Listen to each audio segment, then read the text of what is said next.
Shri Krishna Caitanya Prabhu Doya Koro More Toma Bina Ke Dayalu Jagat Samasare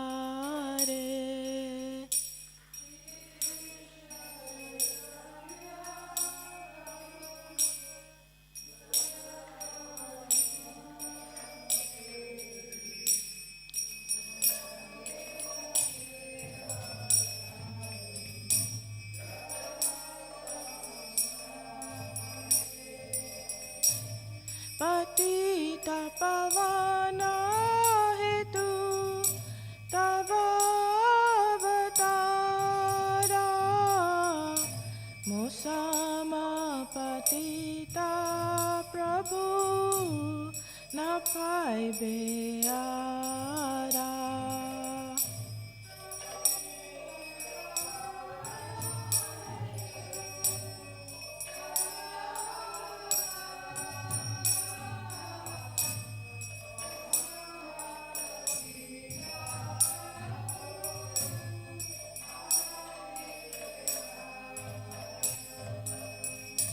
Ha ha Prabhu Nityananda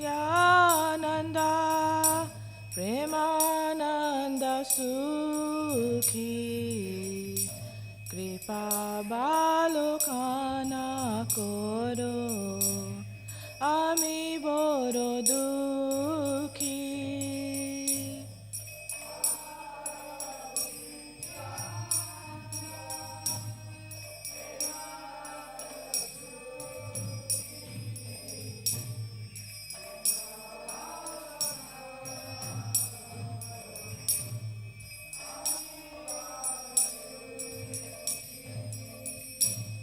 Doya Koro Sitapati Advaita Gosai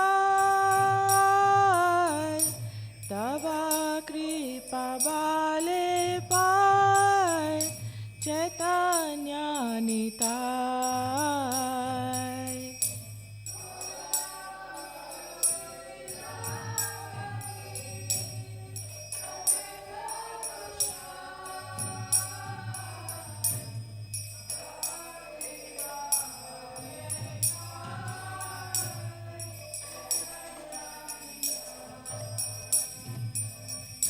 Ha ha Swarup Sanatana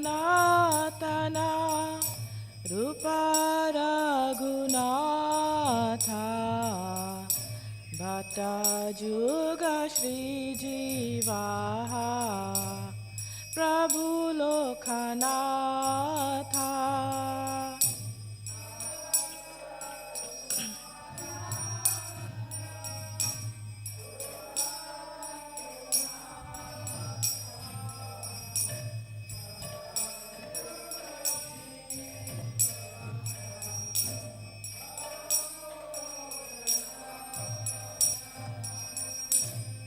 Doya Koro Shri Acharya Prabhu Srinivasa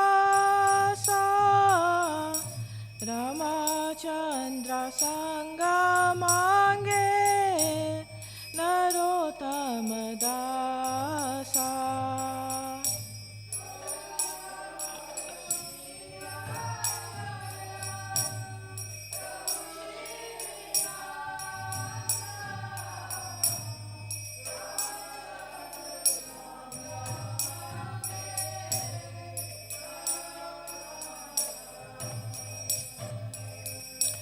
Hare Krishna Krishna Krishna Hare Hare Hare Rama Rama Rama Hare Hare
Nitai Gaura Hari Bol, Hari Bol, Hari Bol, Nitai Gaura Hari Bol.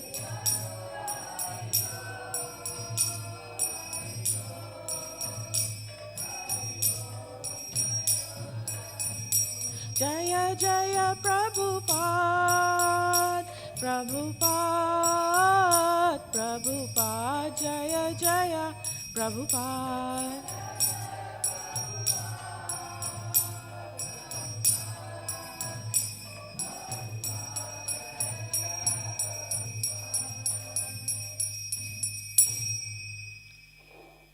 Jai Shri Radha Govardhana Bhagwan Ki, Jai Shri Krishna Balaram Bhagwan Ki, Jai Shri Giriraj Maharaj Ki, Shri Narsingadev Bhagwan Ki, Shri Shri Gauranitai Bhagwan Ki, Srila Prabhupada Ki, God Premanandi.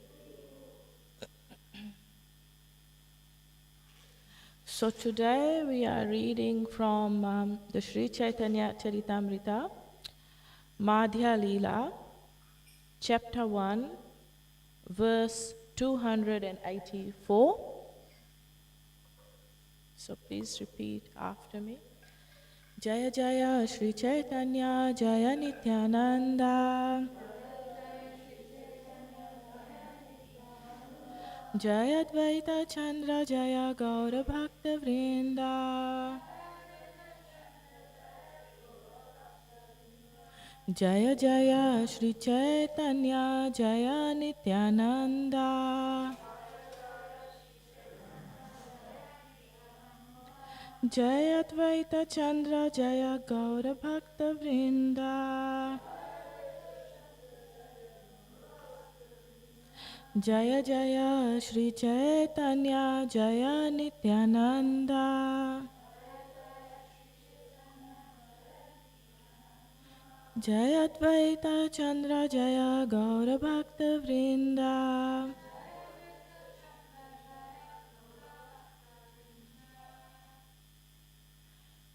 So the Madhya Leela, chapter 1, verse 284. Tanra agya lana gela prabhura charane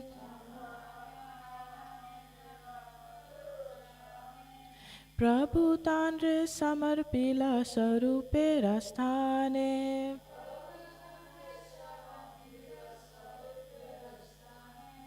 Tanra agya lana gela prabhura charane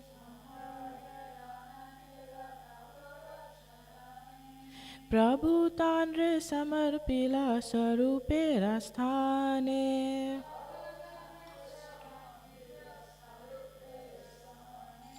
Tanra agya lana gela prabhura charane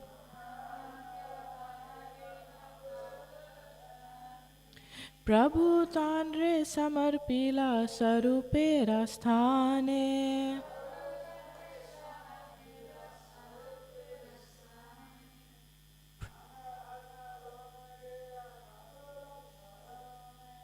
Tanra agya lana gela prabhura charane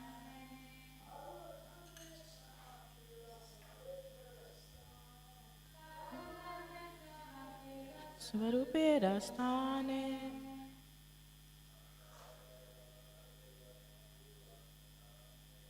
Tanra lana gela prabhura charane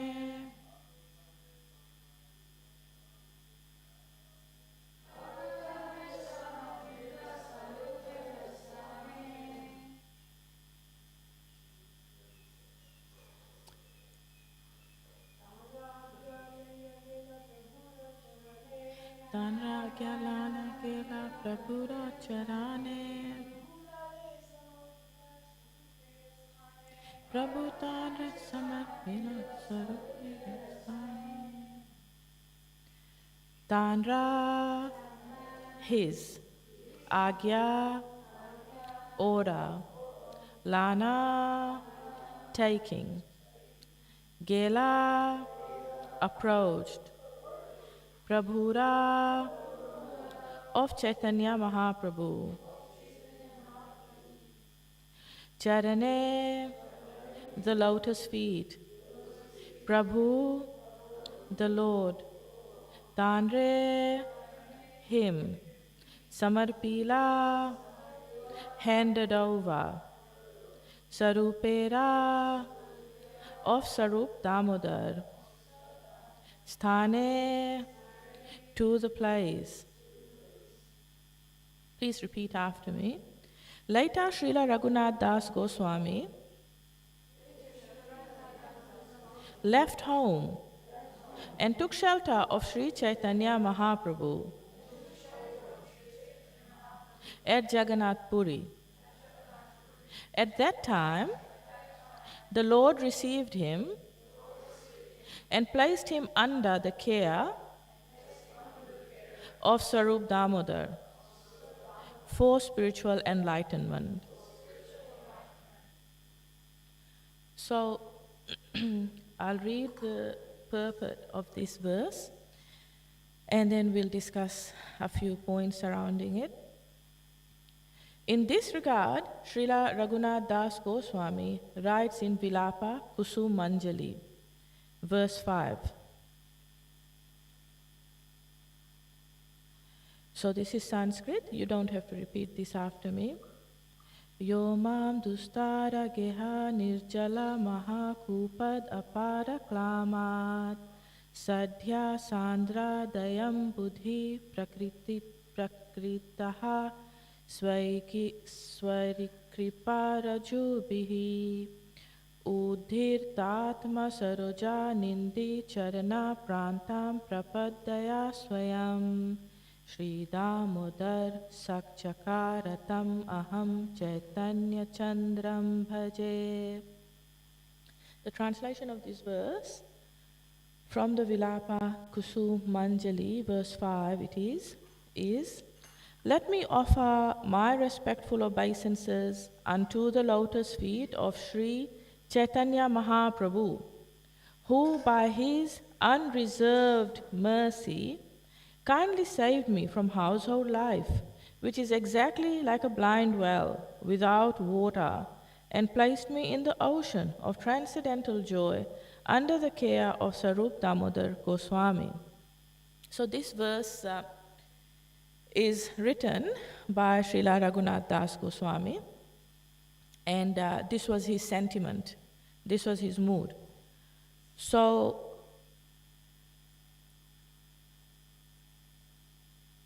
I'll talk about what this purport is saying directly, discuss a few points around this purport, and then I'll go into the backstory, which is extremely interesting. So, Srila Raghunath Das Goswami, as we know, is one of the 6 Goswamis. And he has a very interesting journey in how he became one of the 6 Goswamis, which I'll talk about today a bit. And also he has a very wonderful position in our Sampradaya in terms of his teachings. So in terms of what the purport is saying today exactly, it's so Raghunath Das Goswami. Actually, I think I'll do it the other way around so that we can understand why Raghunath Das Goswami is in this particular mood and why he's saying such a thing about married life, about household life. Okay, so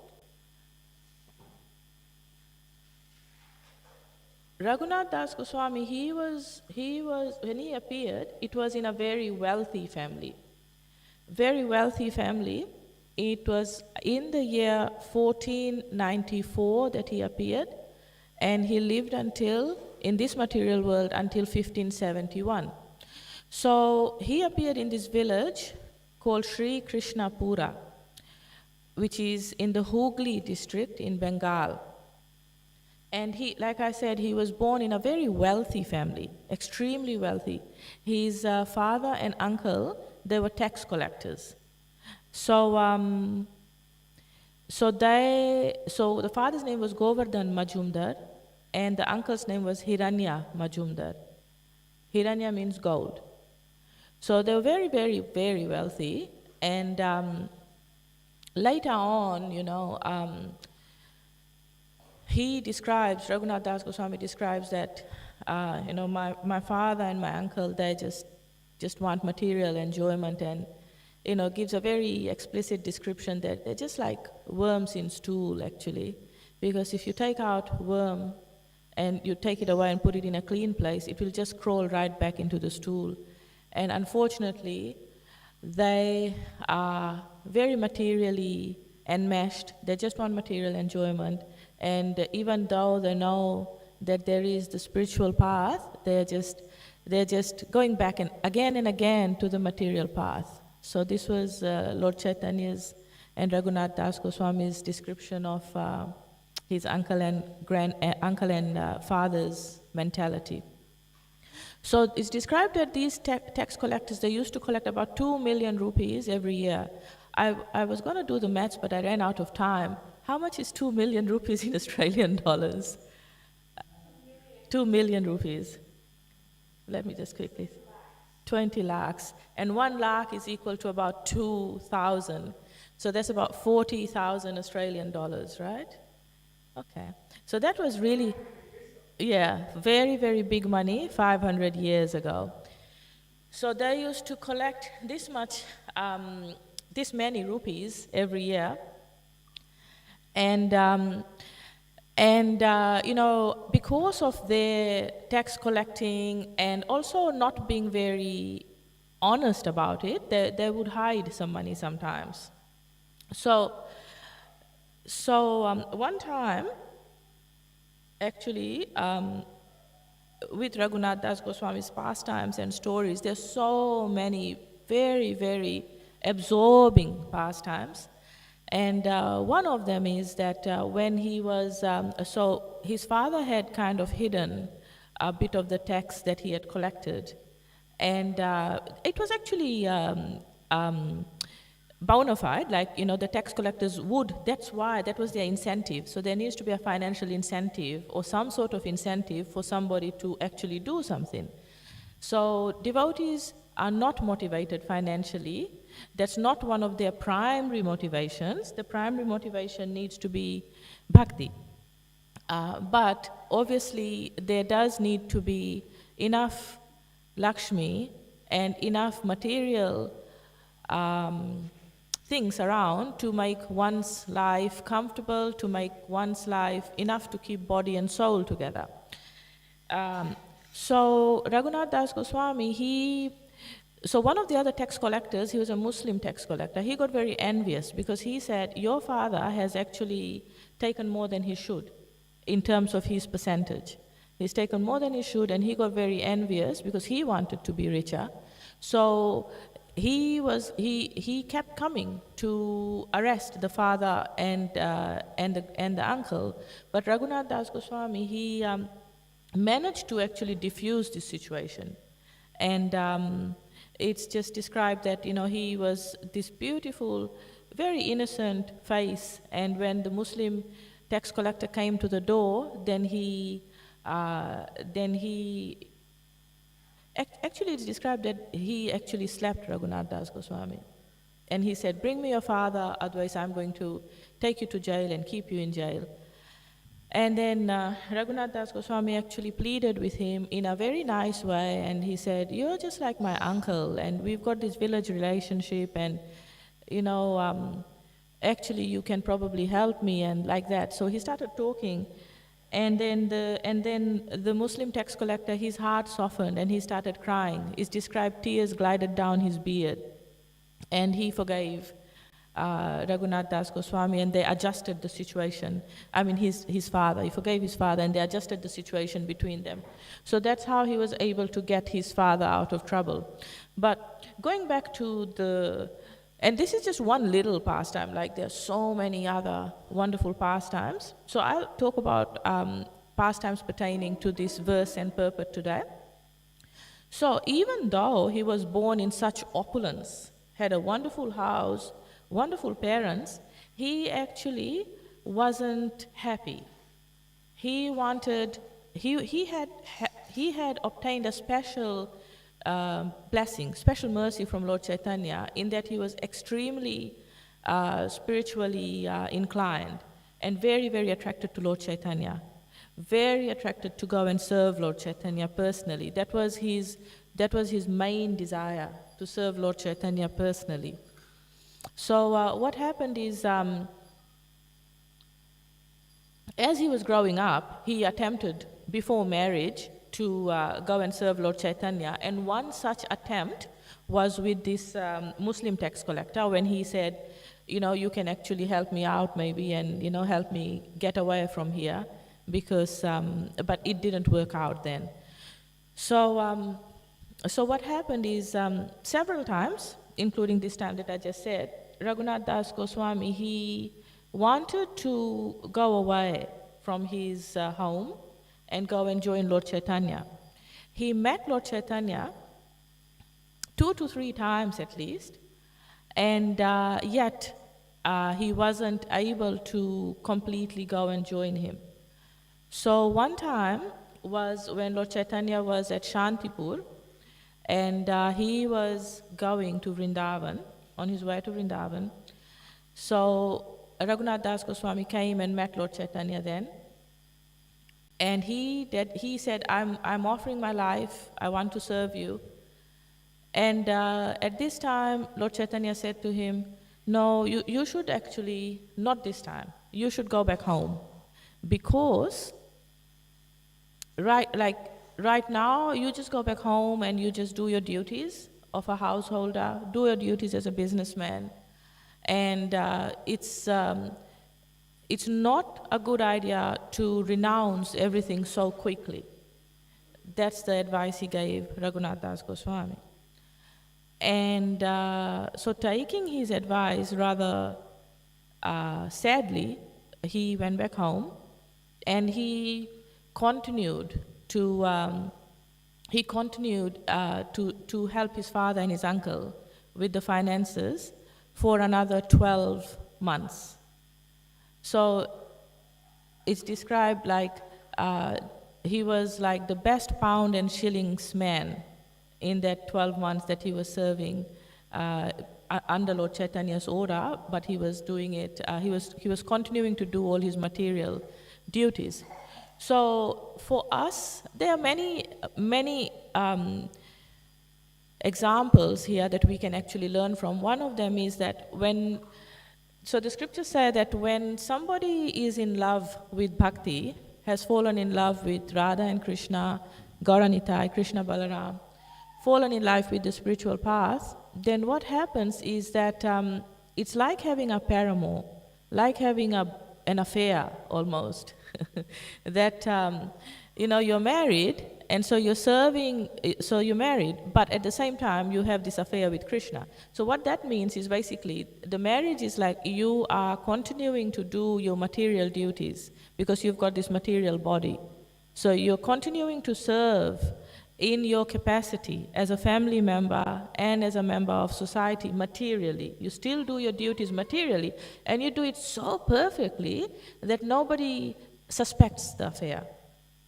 So you do it so perfectly that your partner, your spouse, doesn't suspect that you are actually in love with another person who is Krishna. That's the example the scriptures use. And that when you are, so then obviously your heart and your entire mind and feelings and bhava, they are all in the bhakti line. So this is what Raghunath Das Goswami did. His heart was with Lord Chaitanya, he wanted to serve Lord Chaitanya, but he came back because Lord Chaitanya said so, that now is not the time, and then he just served materially as the best possible financer. So before he got married, several times he tried to go to Lord Chaitanya. Another time was when Lord Chaitanya came back from Vrindavan, returned from Mathura, and then Raghunath Das Goswami went to meet him again, but again it didn't work out. So what finally happened is is that Raghunath Das Goswami,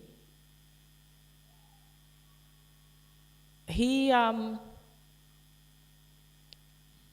let me get the order right so that I don't, because it's several times that he escaped. Okay, so what happened is his parents became extremely worried, more and more worried, that, this boy, he's got everything, he's so good looking, he's got wealth, he's got a nice house, but we're still not able to keep him home. And his mother said, we should tie him up with ropes. And then they came up with an idea, the parents said, no, actually we should get him married, because once we get him married, then he's going to feel obligated to serve his wife and serve his family and just stay home. So they found him a very, very beautiful wife, and he got married. But then, even after marriage, his heart wasn't in the marriage. His heart was with Lord Chaitanya all the time. And then what happened is that it came to the point that, so he tried to escape almost every night from home. And the guards would catch him and bring him back. So the parents actually hired guards, many guards, at least 6 or 7 guards to guard him during the night so that he wouldn't run away. And many times he tried, like I said, every night almost, and they would catch him, bring him back. So after he, so then what happened is that after he had met Lord Chaitanya, and Lord Chaitanya had given him the instruction, no, go back home and just do your duties like an ordinary person in this world. When he was doing that, for that whole 12 months, he didn't actually go back inside his house, inside the rooms. He actually slept outside the house at the Durga Puja Sthan, which is where his mother, so there's like an outdoor prayer place, an outdoor little altar where his mother used to worship Mother Durga, who is Parvati, who is the material mother of this world. So that's where he slept. And even though he was sleeping outdoors, he still had guards surrounding him, and he still wasn't able to escape. So what happened is that, he was really like devising a plan. How do I escape? As if you really got a goal, you got to come up with ways how to achieve that. So he realized that Lord Nityananda was coming close by to Panihati. And he thought, I'm going to go and see Lord Nityananda. So, because he knew that Lord Nityananda was a great associate of Lord Chaitanya. So when he went to Panihati, he finally, he was keeping his distance from Lord Nityananda, but Lord Nityananda called him close and said, you thief, come here. Because, Lord Nityananda is Avadut, he's very funny. So when he came towards Lord Nityananda placed his foot on his head and gave him so many blessings. And then he said, you need to actually make these special preparations, which we know the very sweet pastime of Panihati, Chida Dahi. So so Lord Nityananda gave Raghunath Das Goswami, because he knew that Raghunath Das Goswami was very rich. He said, can you please make these preparations made of chipped rice and sweets and chipped rice and savories, and feed everybody around over here. So very quickly Raghunath Das Goswami was able to do that. And that pastime is very nectarian. It's such a wonderful pastime. One of the preparations described is the flat rice, which is chida. So flat rice mixed with sandesh, mixed with mango. So it was really hot. That was summer. So all these sort of light preparations were being offered, and there are many other descriptions of what other preparations in the Caitanya Caritamrita. So after after Raghunath Das Goswami did this, he followed Lord Nityananda's instruction. He fed all the thousands and thousands of villagers and devotees. Then Lord Nityananda, the next day, gave him many blessings. And he said, you can go, now all the obstructions in your path to go and meet Lord Chaitanya will be removed fully. And then he did something else. Lord Nityananda did something else. He said to all the thousands and thousands of devotees present there, he said, all of you, please give your blessings to Raghunath Das Goswami so that he can meet Lord Chaitanya and fulfill his heart's desire. So this is extremely instructive to us. And the point is that if we try to approach Lord Chaitanya or Krishna directly, we can't. We won't be able to. Even if we meet Lord Chaitanya, he's going to tell us, go back and do your duties. So the main point is that we need the blessings of Nitai, of Lord Nityananda, who is Adi Guru.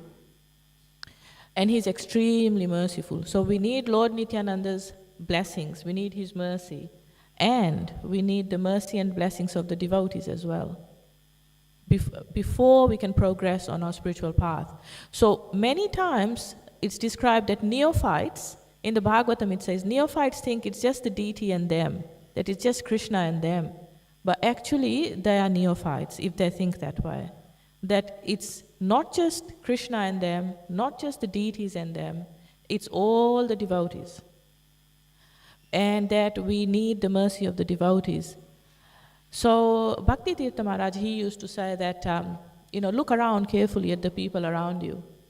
These are the people who might be present at the time you're leaving your body. So be nice.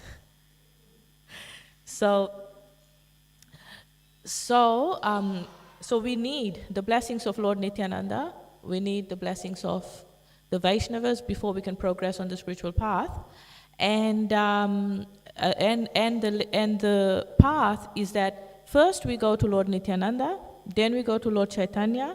Lord Chaitanya then places us under the shelter of one of the 6 Goswamis. So for Raghunath Das Goswami, Lord Chaitanya placed him under the shelter of Sarup Damodar, of his very close associate, Sarup Damodar, who happened to be a doctor, by the way. So placed him under his shelter and said, you teach him, you instruct him. So Sarup Damodar became his Siksha Guru. And then, and Sarup Damodar, so Raghunath Das Goswami was so close to his Siksha Guru, he became known as Sarupera Raghu. He is the Raghu of Sarup Damodar. He became known like that. And so the path is Lord Nityananda, Lord Chaitanya, who places us under the shelter of one of the 6 Goswamis, who then takes us to Radha and Krishna. Because the 6 Goswamis, they are the masters of a particular rasa, of a particular mood. So for Raghunath Das Goswami, he, like I was saying right in the beginning, he established Radharani as like her prominence and her importance. That was his contribution to the path of devotion. So that was his one of his main contributions, that Radharani is the Supreme Personality of Godhead, and that we need to serve Radha to get the mercy of Krishna. So he actually lived in Jagannath Puri. So finally, after Lord Nityananda met him at Panihati, gave him all these blessings, then he would go, then when he was sleeping then he went back home. He still had to sleep a few nights outside. And then like all the obstructions cleared up, what happened is the family priest, Yadunandana Das, came to his place and said, my Brahmin who used to worship the deities has run away. Can you please come and serve the deities instead? And taking this opportunity, talking to the family priest, who was his family guru, and he got his blessings from his family guru as well, then he finally managed to escape. And when he escaped, it's described he took the back roads, and he kept looking back to see if he was being followed.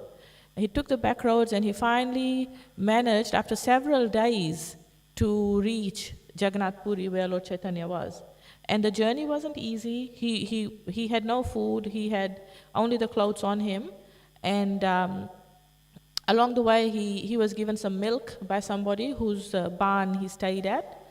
When he finally reached Jagannath Puri, then, there are many wonderful things that happened there. Many wonderful things. One of the, okay, I need to get back to the purport, but okay. One of the things that happened there was, he met Lord Caitanya, who took him into his service. And the main service that he was doing at Jagannath Puri was he was looking after the finances of Lord Caitanya. So so all the money that Lord Caitanya would get from his devotees and disciples, Raghunath Das Goswami managed this as a treasurer. And he was very careful and very detached. So the two examples from this are, number one, whatever material skills we have, we should not negate them. If we've got a material skill of being a good artist or being a good cook or being an intellectual, whatever material skill we have, we should accept it as a God-given gift and we should use it in the service of the Lord. And this is, so Raghunath Das Goswami, he had these skills from his life before, and that's what he used in devotional service. And the other instruction is that he served as a treasurer in a very renounced way, without any attachment to all the money that was coming in.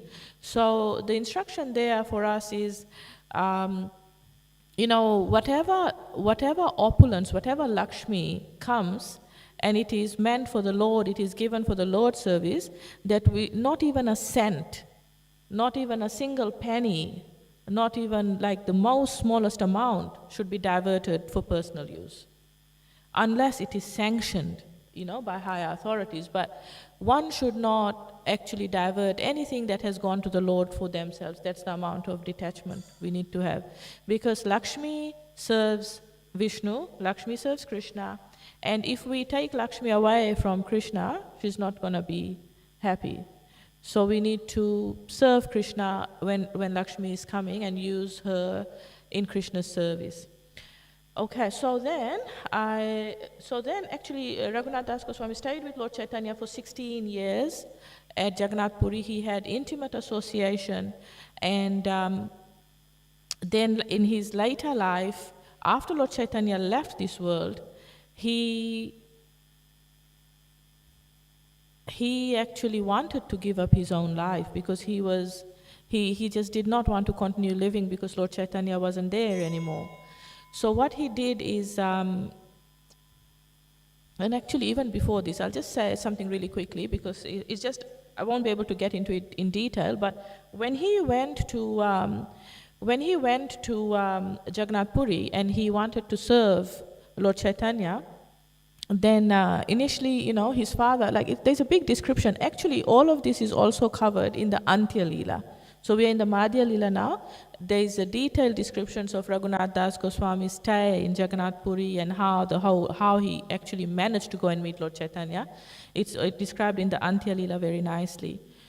So when he was at Jagannath Puri, he was very renounced. His father wrote a letter and he said, "Send my son back immediately." And tried to send guards to go and get him back, but it all didn't work out. And his father started sending money. So in the beginning, Raghunath Das Goswami used this money to serve all the Vaishnavas and serve Lord Caitanya, but then he started feeling not right about using the money in that way. So even though it was being used in the service of Vaishnavas, it's described earlier in the Caitanya Caritamrita that he felt that it was coming from not a good motivation, that this money was coming not from a good motivation place, so I'm not going to actually take it. That's how he felt. But we are actually advised to use whatever we get in Krishna's service, to also engage other people by their Lakshmi. So if somebody is giving us Lakshmi, we need to use it in Krishna's service. So then he actually stopped his father sending him any money, and he became even more renounced. And this is another very big hallmark of Raghunath Das Goswami is his renunciation. Of the 6 Goswamis, he was the most renounced. And, he used to just survive on 100 ml of buttermilk, just 100 mils of buttermilk a day, which he would have in a little leaf cup. And he lived, so when he came back from Jagannath Puri, he actually, like I was saying, did not want to live anymore. He thought, I'm just going to take my life by jumping off Govardhana hill. But Rupa Goswami and Sanatan Goswami stopped him, and they instructed him, and they said, no, you have had very, very close association with Lord Chaitanya. Please don't waste all of that, all of those instructions, all of those pastimes. You need to write books and you need to tell us all about it.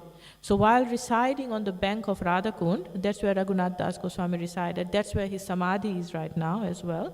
And while he was on the bank of Radhakund, he actually, very briefly I'll just say, although it's a very wonderful pastime how all of this happened, he actually managed to excavate Radhakund and Shamkund.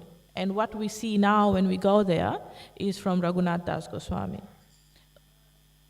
So very, very wonderful how all of that happened. And 2 other pastimes. There's a famous pastime of the tiger pastime and another one of Radharani holding her veil to cover him. I'll just mention it. You can go and read up about it. Actually, his disappearance day is coming up. It's either October 5th or October 2nd.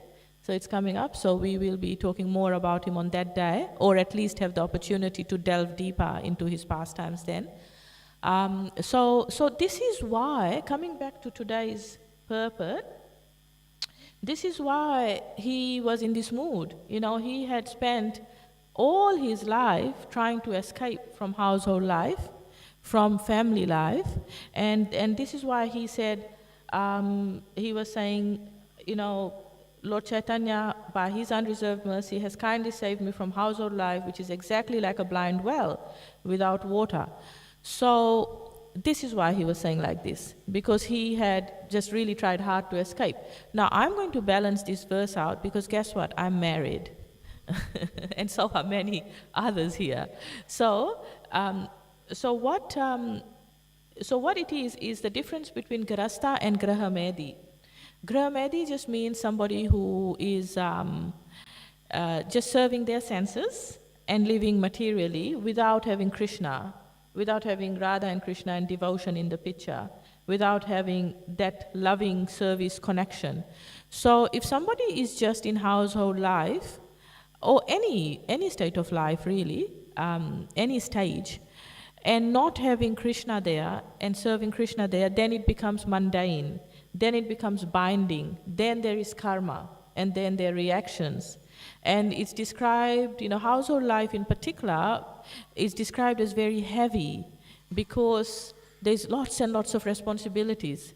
There are babies to look after, there's money to be earned, there's food that is needed. Whereas if you're single, it's lighter, it's much easier just to look after yourself.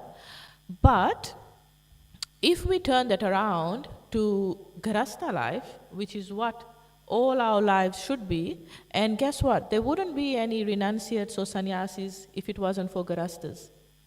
So, everybody needs a mom, everybody needs a dad. That's how everybody comes into this world. So, to become a Grahastha basically means you have bhakti in the center. You have Radha and Krishna in the center. And you do all your duties, like I was describing earlier, of a person having an affair, which the example is you do all your material duties, you earn the money, you give food to your family, you serve your family, you try to elevate them, and all of this becomes karma if it is not done with Krishna in the middle. But it is karma yoga if it is done with Radha and Krishna in the middle. So yoga means to link back up to the Lord, and just by being a Grahastha, by being like Prabhupada, he has this very famous quote which he says that serving these children is your main duty rather than serving the deities. And it is confirmed by that lizard, the gecko going, making a sound. So the primary duty of a Grahastha is to make, not just give food, but make it prasadam. And not just teach mundane material science and math, but actually teach bhakti. And that, we go out on the streets trying to make devotees, but guess what? We've got children at home who we could make devotees. So, all of this is the mentality there should be, which is why we take that point of no false renunciation. We serve our family in the best possible way. Spiritual subject matters, engaging in bhakti, engaging in service, that is our service as parents. In the Bhagavad Gita, it's described that one should not become a parent or a king or a leader if they're not able to deliver their dependents. So if you're not able to lead your dependents out of this material world back to the spiritual path, then you shouldn't become a parent. That's the criteria of becoming a parent. What we find is people are very lost nowadays, and they don't really know their duties as parents. I was talking to somebody, and they said, for in my family, everybody makes their own bed. Everybody chooses their own path.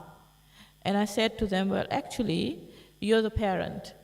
You need to be the mentor and the guide and give good instruction. This is what the Bhagavad Gita says. It's simple. There shouldn't be that much freedom that there is no good instruction. Because otherwise it all becomes very confusing, very much hodgepodge. So the good instruction we get from the scriptures, and we get from Guru, and we get from Vaishnavas. And so the association of these three things, Guru, Sadhu and Shastra, keeps one on the right path, keeps one with the right mentality. And even if we are not quite at the point of following all the instructions very strictly, but we know what the ideal is, we know where the bar is. So that's what we should be aiming towards. So I will stop here. If there's, I will encourage us all to read up and to listen about Raghunath Das Goswami. His pastimes are very, very wonderful. He got given by Lord Chaitanya, Lord Chaitanya's own Govardhana Shila and the Gunjamala, indicating, so Lord Chaitanya was indicating to him, go and live at Govardhan and serve Radharani, because the Gunjamala represents Radharani. So that's what he ended up doing. And he is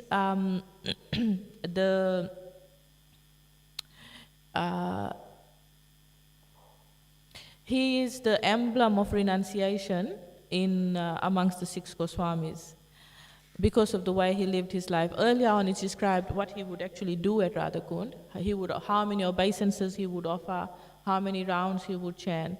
All of that is described. So by learning from his example and trying to follow in his footsteps and his mood, we attract the mercy of Raghunath Das Goswami, and we need the mercy of the Goswamis and great Vaishnavas to progress on the path of devotion. So also we can't jump over Guru. So that's one really important point I wanted to highlight again. Lord Nityananda is Adi Guru, and in our lives we have our spiritual masters and Srila Prabhupada. So we need their blessings, we need their instructions before we can actually reach Radha and Krishna and the spiritual world. Okay, would anybody like to say anything? Any comments or questions or any elaborations? Thank you for a very wonderful class, Kisori. Jai Prabhupada. So I was meditating on, like, when you were speaking about how Raghunath Das Goswami was not at all attracted by the wealth that his parents had accumulated and that were making. his heart was with Lord Chaitanya. And I was thinking that, of the early disciples that came to Srila Prabhupada, they were in a similar situation, because all those early, very first devotees, they were the children of I don't know if that's the baby boomer era, but coming out of the Second World War, you had all this material affluence that just saturated all the Western countries, and so those children, which ended up taking shelter of drugs and psychedelics because they were actually repelled by the wealth that their parents had. Yeah. And then they were in a good situation to come to Krishna consciousness.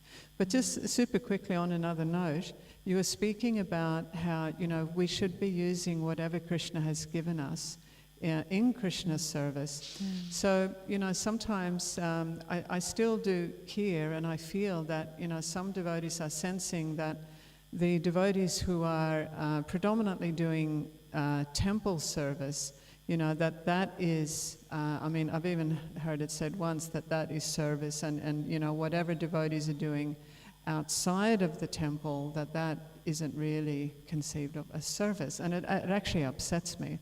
I was wondering if you could just elaborate on that a little bit more.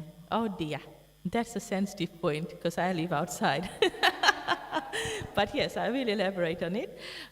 So just going back to your first point, yes, we see that things go in cycles or contrasts in the material world, that if one has wealth, they don't really care much for it, and those who don't have wealth, they just say, oh, if I had that much wealth, this is what I would be doing with it, I'd really do this and this and that. But when you actually have it, it doesn't really, it's just like not really like to be used in that way. You can't really get into it. And there are some people who are like, okay, I'm wealthy, I'm going to use my wealth, and they actually feel it. And then what happens is then the suffering starts after that, because the karma cycle happens. And sometimes you don't see the karma cycle in one lifetime. It can take lifetimes. But it's very interesting how if one has something, they don't really just is skimming the surface, they don't seem to get into it so much. For example, I've met many people who've said, oh, we lived right on the beach, right on the beach, the best beach in all of Australia. We lived right there for 2 years, but we never kind of got out and did a beach walk, and now we live so far away and we think, oh, we should have done that. So it's when you have something, you kind of don't appreciate it that much, and you think it's going to last forever, and it doesn't. Including our parents, they don't last forever. So although we think they'll last forever, so we need to take opportunity when we get. And the second point about is a very good point about, what is actually service. So is it just people who live at the temple and serve at the temple that is service? What about other people who live outside? So the scriptures are extremely broad, because if you think about it, and if only the devotees serving in the temples, all the temples all over the world, if only these devotees were real devotees, then only they would go back to Godhead. What about the rest of the world? And that was not Lord Chaitanya's mood. And the scriptures, like I said, they're extremely broad. So they cater to the karma kandas, the jnanis, the bhaktas, they cater to every sect. And the scriptures say, gradually, one can come up, right? But in terms of service, again in the Bhagavatam it is said that a Grahastha who is serving and following the principles of Grahastha ashram by engaging his family and by preaching and by giving charity, following all the principles of Grahastha ashram, that he is as good as a sannyasi. He is described as Grahastha sannyasi. That there is actually not really who is more superior. It's not really like that. And who is doing service, it's hard to judge. And actually, we are not meant to be judges at all. We just should not be judging at all. It's up to Radha and Krishna what they can see. And they can see both behind the curtain and in front of the curtain, both backstage and front stage. So whatever service one is doing, and the main services we do backstage is our own sadhana, our own chanting, and our own little services that we do, serving our deities, reading the scriptures, doing kirtan, all the services that we do, which nobody knows about, which nobody sees, but then it becomes very dangerous when devotees try to judge other devotees. Oh, they never come to the temple. Oh, we never see them, but nobody really knows what they're doing.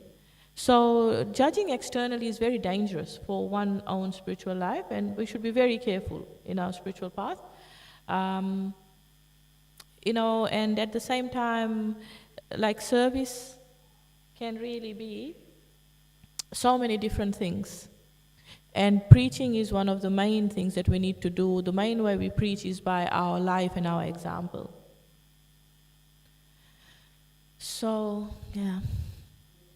Thank you very much. Okay. Jai Srila Prabhupada. Caitanya Caritamrita ki jai. Srila Prabhupada ki jai. No.